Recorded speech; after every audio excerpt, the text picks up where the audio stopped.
Esther. This is Esther's finest hour. Now, what a great book is the book of Esther. Thank you guys so much. We're great. Esther means star. And Esther is related to the goddess Ishtar. That's the name that the Persian king Xerxes, Ahasuerus, whatever his name is. I like Xerxes. That's the name they gave her. Now, her Hebrew name was Hadassah. Hadassah means myrtle. And the myrtle tree produced a blossom that was almost like a starburst.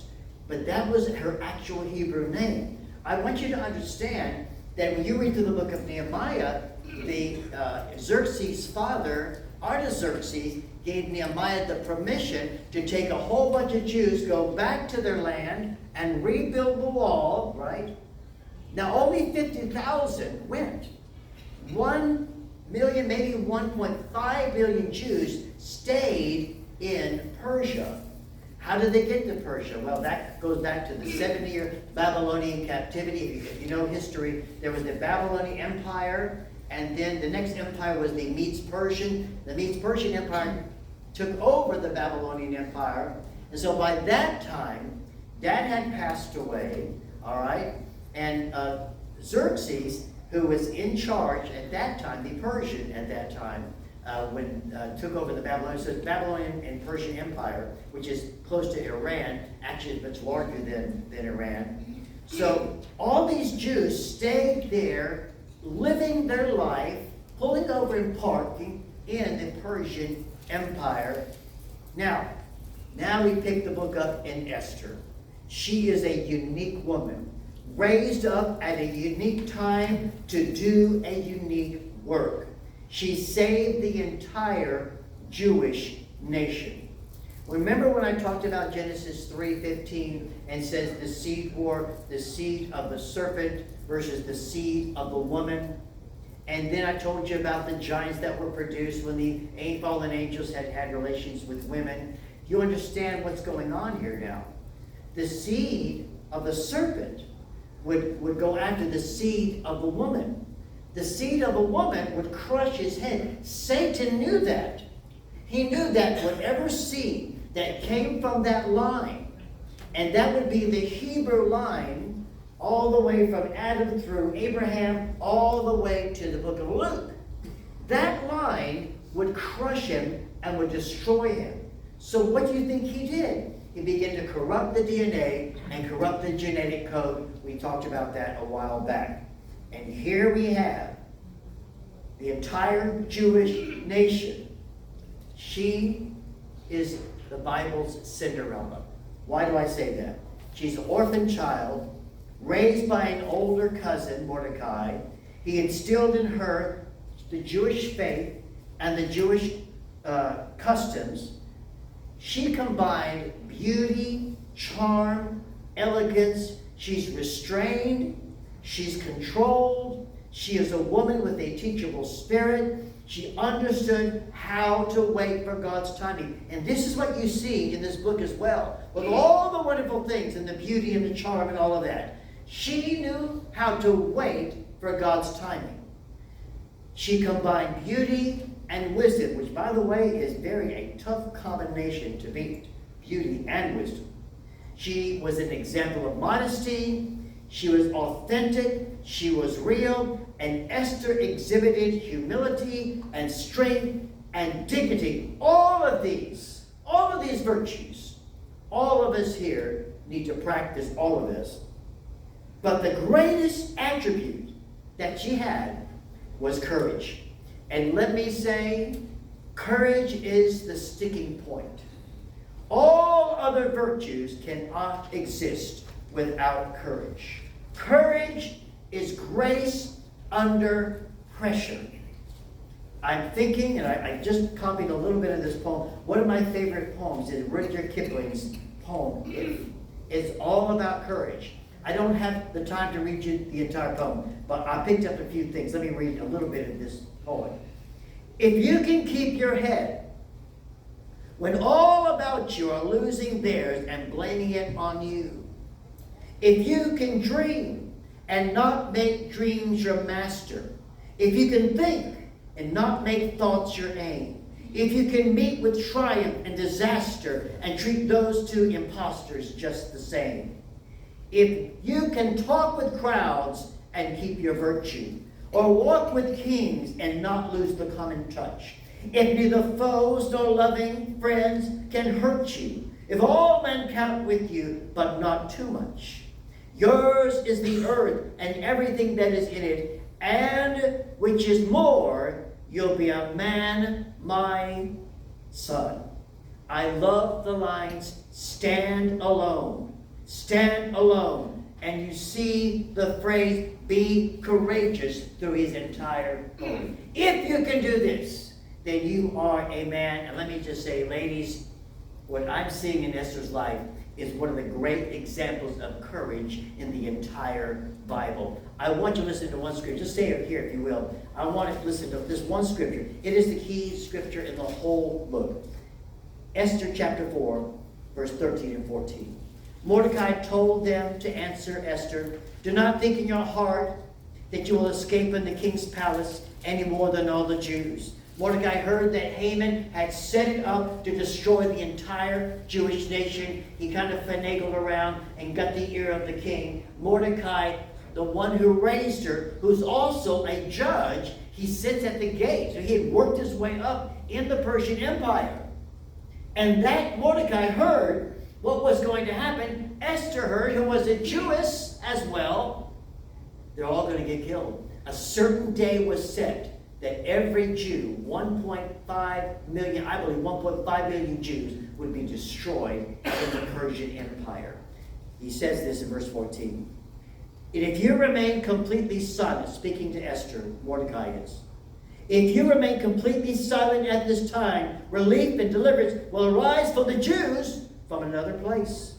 But if you and your father's house will perish, yet who knows whether you have come to the kingdom for such a time as this. Who knows whether you've come to the kingdom for such a time as this. There are no accidents with God. And through God's providence, he put her into the king's court to save the Jewish people. She is the great heroine of Scripture. She changed the course of history because of her courage. But what we do see is God's hand moving through history. And here is the great mystery of the book of Esther. I've read through the book, not preached through the book, but when you read the book, let me tell you what you don't see. We don't see the name of God anywhere in the book of Esther. We see God's hand on every page, but we don't see his name mentioned one time in this Jewish book. There's no references to prayer, no references to faith. There's no references to the law of Moses. There are no miracles. There are no angels. And the beauty of the book is what you do see and what you feel is the hand of God is everywhere, running from chapter 1 all the way through chapter 10, because history is his story. And now, this book reveals something that's very unusual. I don't think it's that unusual, but the providence of God. Have you heard about the providence of God? Now, I'm going to just simplify this. The providence of God, and I think we go to that next slide, if you will. There we go, right here. Here's Mordecai, he's begging to come. The providence of God is that God takes the natural and uses it supernaturally. That God takes the normal affairs of human life and he moves through these circumstances to get his will done. That's called the providence of God. What was Romans 8:28? You guys say it to me? Wait, who's that? Somebody started it. All things work together for good to those who love God and are called according to his purpose. All things, all, translated in the Greek language, means all. All things. That's good and bad things. That God takes all the things that are working in our life and He turns them out to those who love God and those who have been called, those of you who are saved and know the Lord according to His purpose. That is the providence of God. That God is moving through history. That God takes the normal affairs of human life and He moves through these circumstances to get His will done. 50,000 went back with Nehemiah to rebuild the wall. 1.5 million Jews, which I believe many of these Jews are in a backslidden state. They stay there. So let's go to that next slide. Are you ready for this? We're going to take a journey. This is a journey through this book. Now, listen to the story here. And now you got a little hint of what's going to happen. Let's begin. And by the way, that is King Xerxes or Ahasuerus. Let me read each verse. Now it came to pass in the days of Ahasuerus, this was the Ahasuerus who reigned over 127 provinces from India to Ethiopia. The Medes-Persian Empire probably was bigger than the Roman Empire in just land. From India to Ethiopia. In those days when King Xerxes or Ahasuerus sat on the throne of the kingdom which was in Shushan, the citadel, that in the third year of the reign he made a feast for all of his officials and servants, the powers of Persia and Media, the nobles and the princes and the provinces being before him. He had a 180-day party, and it was a party. I mean, I've had parties that lasted 2 or 3 hours or 4, but this party lasted 180 days. His dad was Artaxerxes, who allowed Nehemiah to go rebuild the wall. But one thing about this king, he had a bad temper. You didn't want to mess with him. You never wanted to get on his bad side. Let me just give you an example. He wanted to build a bridge near Greece in what's called the Hellespont. And this bridge he wanted to build, he had 300 of his builders go build this beautiful bridge. You're not going to believe what happens. A storm came and destroyed the bridge, but also destroyed some of his ships. He got so mad, he waded out into the sea and began to beat the water. How bad water, how bad you are. That's a bad water. He was so mad. He sent servants out there to beat the water because he was so mad at the sea and at the ocean. And just put a cherry on top, he beheaded all 300 laborers who built the bridge. He was not a good person. He had a temper issue. Now look at chapter 2, verse 17 and 18. Now watch this. But the king did love Esther, it says, more than all the other women. She obtained grace and favor in the sight more than all the virgins. So he set the royal crown upon her head and made her queen instead of Queen Vashti. And then the king made a great feast, the feast of Esther, and all the officials and servants, and he proclaimed a holiday in the provinces and gave gifts according to the generosity of a king. Vashti was his queen, and it's a long story. During the party, he wanted Vashti. She was beautiful as well. Wanted Vashti to show herself off to the 180 people that at the party, and she said, "No way! You don't say no to the king." And he didn't kill her, but he banished her. So he had the National Beauty Contest. And in the National Beauty Contest, guess who won? Esther won. Now, chapter 3. Getting good. Verse 1 through 3. After these things, King Ahasuerus promoted Haman. Oh, you know what they do? You know, there was a feast. Well, remember, at least remember, there's a feast of Purim that came from this scripture verse. And when they do it in Israel, every time you hear the word Haman, you're supposed to say boo. Let's try. Ready? Haman. Oh, I love it. Okay. Ahasuerus promoted Haman, the son of Hamdatha, the Agagite, and advanced him and set his seat above the princes who were with him, and all the king's servants who were within the king's gate bowed and paid homage to Haman. For so the king had commanded concerning him, but Mordecai would not bow or pay homage to Haman. And the king's servants who were within the king's gate said to Mordecai, "Why do you transgress the king's command?" So here Haman is getting promoted. Oh my, everything's going. Let's go to that next slide, if you will. There we go. Stop right here. Yes, he's getting promoted. By the way, let me tell you, he's an Agagite. An Agagite is a Canaanite. God told Saul to kill all the Canaanites because they had Nephilim blood in them. And he left Agag, the king, alive. And also other things. You know what Samuel the prophet did? He took a sword out and hacked him to pieces. That's his father. So this guy's related to Haman. Is related to the Canaanites. The Agagites are Canaanites, and they're evil, evil, evil, evil. Now watch. Let's go a little farther. So now, let's go to verse 5 and 6 of chapter 3.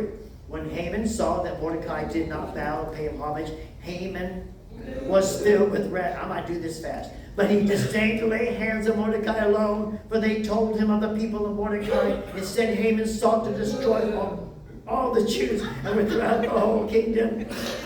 It's my fault. I said, the people of Mordecai.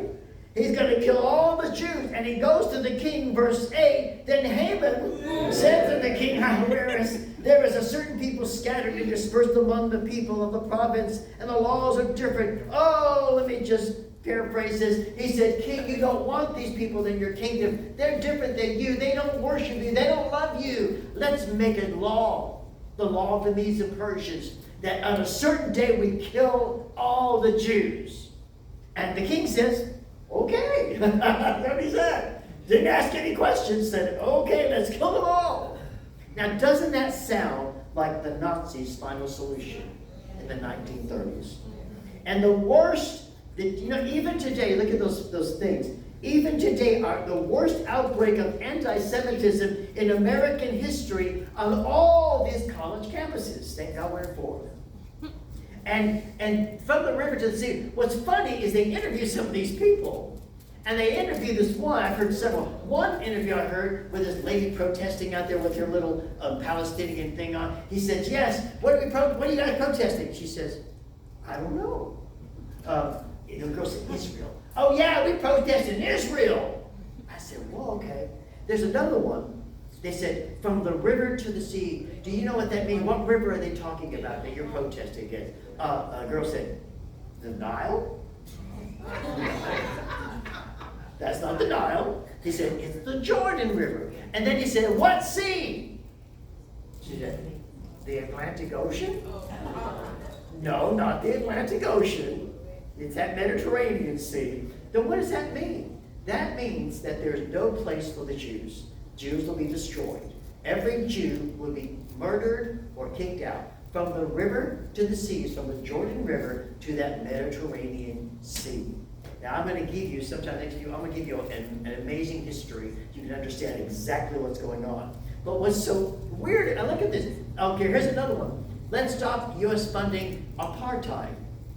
There's no apartheid in Israel, never has been. Matter of fact, there are 2 million Palestinians living in Israel right now. And they have, guess what? They all have citizenship rights. They even better than the Jews. They don't even have to go. Every Jewish kid has to go serve in the military for 2 years.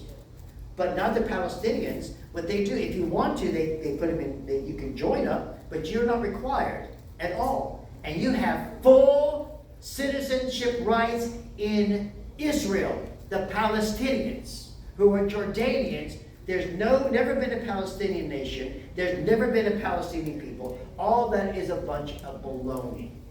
And you can't work with it. And now here's another one thing. So here are the Jews. They're going to destroy everyone in Gaza. You know what they do? There's never been an army in the history of the world, not even in America. When they go into an area in Gaza, like Rafah, which Biden said, I'm not going to give you any weapons because you're going into Rafah. Idiot. First of all, they email you. They email every Palestine they can get hold of in Gaza. Then the second thing, they text message. And the third thing, they have robocalls. So they email, they text you, and they robocall, and they tell you exactly where they're going to be. We're going to bomb this area, and that area. Now Hamas knows too. And they say, we're going to be there in, 5 days. So you've got to get out of it, move to the south, all right? We're going to bomb. I've never heard an army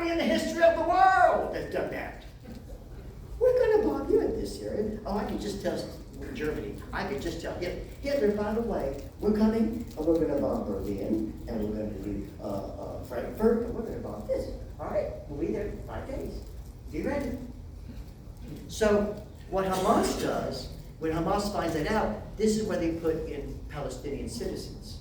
They put kids into those areas so that they can come on the news, on NBC, and say, look at how evil Israel is. Did you know that all their missiles, most of their missiles are launched on top of buildings, schools, hospitals? And did you know that the Palestinian headquarters is underneath the largest hospital in Gaza? Pretty bad, isn't it? So if you really look at this whole thing, this is not about Israel, it's about America. What's going on is a Marxist revolution against us. It's not about Israel, it's about us. If you look at it, folks, and this is what we have got to stand up against this. And thank God there's people that are doing it. But if you look at it, the where it's coming, it starts with the presidents, which are all idiots and cowards. It moves through the faculty. Many of my faculty members are now pro-Palestinian, and many are Palestinian as well. And we're talking about only the major elite colleges. Then we go to the melon heads, the cantaloupe brains, the few kids that get a hold of something because they got to get out of the basement, right, and quit playing their video games and get out there and have a cause. But then you have this large majority of trained protesters. They are organized, trained protesters that have been training this for months, getting ready. They just have to get the go-ahead. We know already that in several areas are 50-50 versus melon heads and protesters. And some are 75% protesters and only the 1/3 or 25% just melon heads, the cantaloupe brains. And then, but the real issue is who's behind it all. Well, that's simple. I just got 3 articles on that. 3 investigative journalists. And it's the easiest thing to find out. I don't know why the DOJ has a problem finding that out. It's Democrat donors, billionaires, millionaires. George Soros, Bill Gates, David, the Rockefeller brothers, the Rockefeller Foundation, the Tides Foundation. I'm giving you the short list. The Tides Foundation. There is a Jewish group that is actually run by Muslims. Wait a minute. There's a Jewish group actually run by Muslims. And they're giving millions and billions of dollars. And guess who is the #1 supporter outside the United States for all of these? $839 billion has gone just in the last couple of years to all of these communist China. So now you understand what's going on.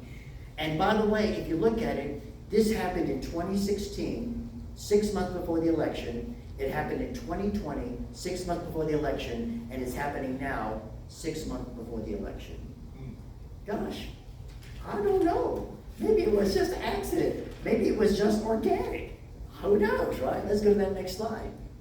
Now, chapter 4, verse 1 through 11. And who knoweth where thou art come to the kingdom for such a time as this? So let's go to verse 1 of chapter 4. When Mordecai learned that all had happened this, Mordecai tore his clothes. He put on sackcloth and ashes. He went into the midst of the city. He cried out with a loud and bitter cry. Verse 4, Esther maid and her eunuchs came and told her, the queen, what is going on. He says, this is what's going on, and shared with her about what the Haman.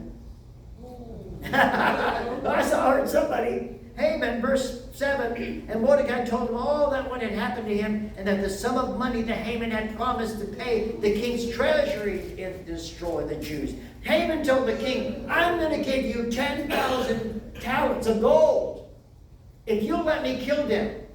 And the king said, great. Wait a minute.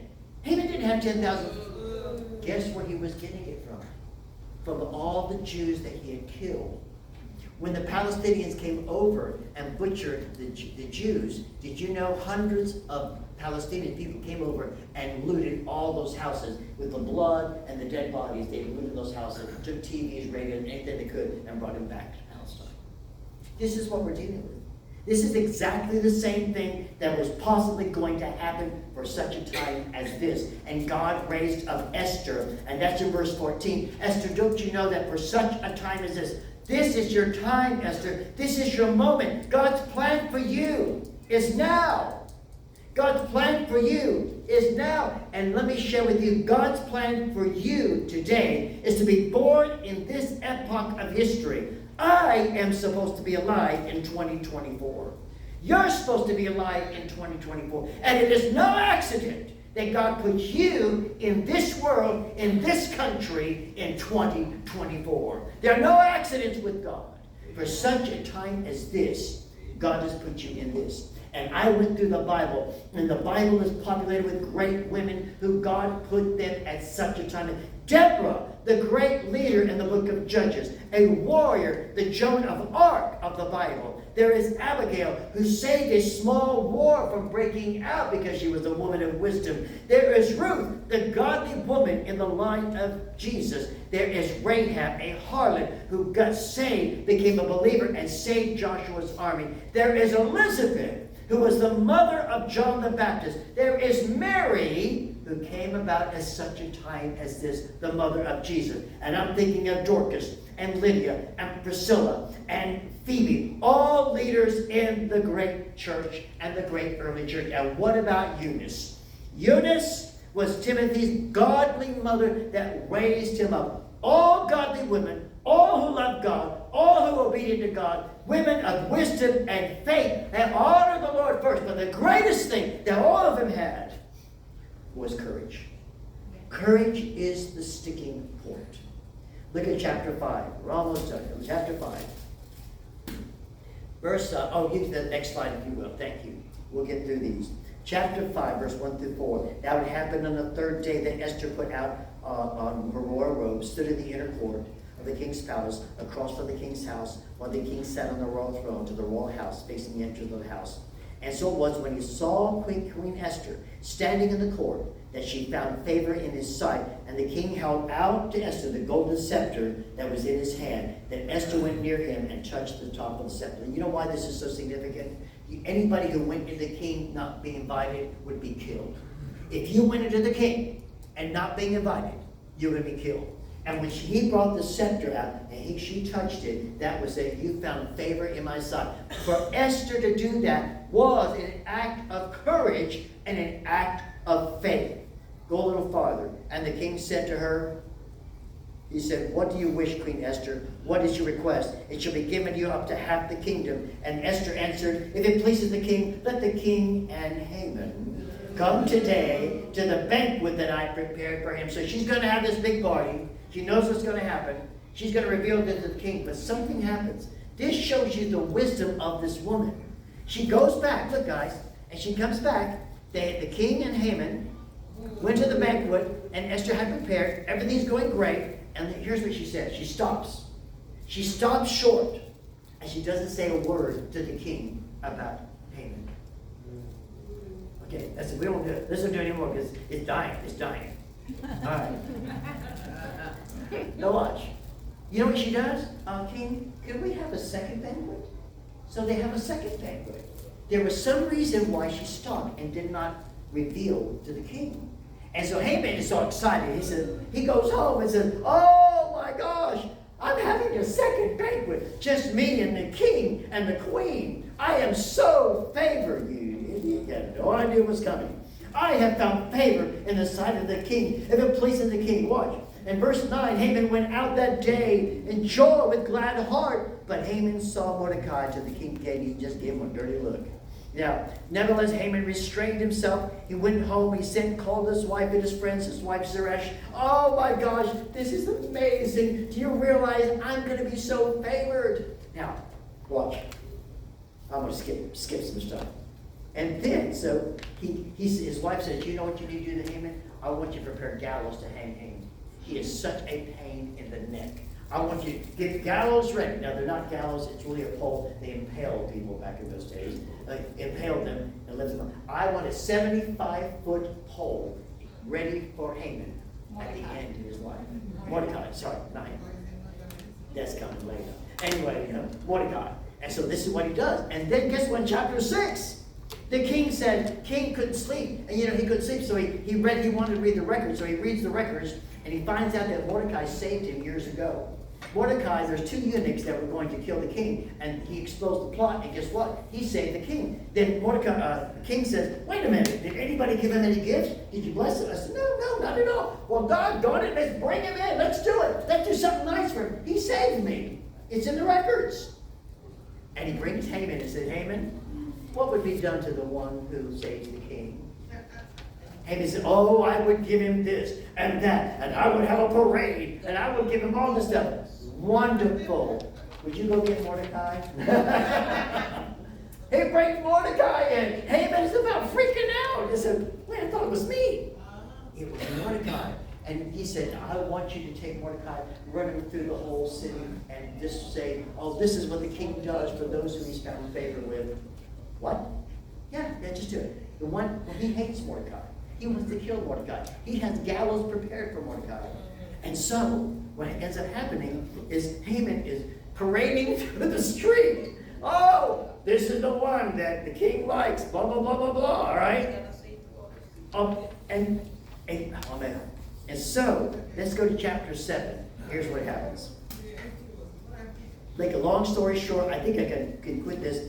Finally, they have guess what? The second banquet takes place after all this. The second banquet, and the queen, here's verse 7, chapter 7. So the king and Haman went to dine with Queen Esther on the second day at the banquet of wine. And the king said, Esther, what is your petition, Queen Esther? It will be granted to you at your request up to half the kingdom. It's a pretty good deal. It shall be done. And she says, well, there's a certain person who wants to destroy all the Jews. I'm a Jew. And they want to annihilate the Jews, male and female and slaves, everybody. Oh, what? He got so mad. He said, who in the world would do that in my kingdom? And he walks out, and Haman is sitting there, his face is turning pale. And he bends down and begging for his life. The king comes back in and he says, what, Haman? Are you trying to molest my wife now? Nothing's going to go good for him. This is a bad day for him.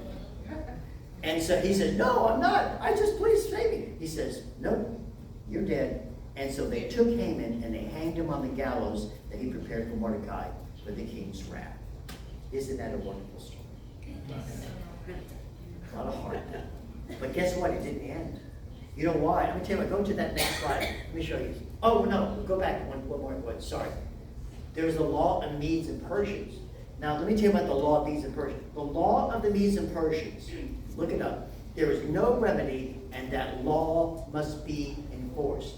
The king could not rescind that law. So at a certain day, all the Jews are going to be killed. And so what the king does, he says, okay. She said, what can we do? She said, give the Jews permission to defend themselves on that certain day and get them ready. So here's what happened. That's a very famous law. Like Haman had people all over the kingdom, all ready to kill the Jews. They were just waiting to get in there and rip these Jews up.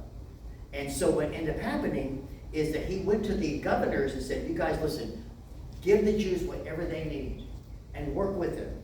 This is what's going to happen on that certain day. So here's what happened. The Jews are allowed to defend themselves. And on that day, 75,000 of Haman's people are killed. That day, the Jews are rejoicing. That day, the Jews celebrate. That day, they kill 75,000 of the enemy. And this is why we have, all right, the next one, the Feast of Purim. The Feast of Purim is not a Levitical feast, but the Jews celebrate it every year. It's a fun thing. I mean, everybody, we have straight and gay, everybody's celebrating. It's a celebration of Purim, which is a celebration that God set the Jew and saved the Jewish nation. It's a wonderful time. By the way, they have little cookies that you can buy that are Haman's ears. They're made in Haman's ears, and you can buy them and eat them as well. And whenever they say Haman, all the people say, whoa, right, yes, that's it. So let's go to the last thing. I'm just going to read these to you. And these are my 7 lessons I gleaned. Now, number 1 lesson I gleaned. You are where you are for a reason. Trust God. There is no accident. You are where you are for a reason. Trust God. Number 2, in a time of crisis, first seek God's face. When you're going through a crisis, don't reach around and look at your bank account and get your checkbook out. Seek God's face first. Trust God. I think there's a theme going through this. Number 3, have courage. It is the greatest virtue. Trust God. Number 4, we learn pride and hatred will destroy you. Trust God. There is a verse in the book of Proverbs that talks about pride and hatred. And it says, if you try to get revenge on someone, if you take a rock and roll it over on someone, that same rock will be rolled over on you. That's in the book of Proverbs. I can't remember what address it is, but it's there. Pride and hatred will destroy you. Number 5, God is sovereign, which means God will do exactly what he wants to do when he wants to do it. And number 6, wait on the Lord and allow him to work. Did you notice what she did? She had a second banquet. She didn't tell about the first banquet. Esther, I didn't tell you this. Esther went to her people and she said, I want you to fast. She didn't say pray. I want you to fast 3 days before I go and deal with the king. So we know if you're fasting, you're probably praying. So she fasted and prayed. She waited on the Lord.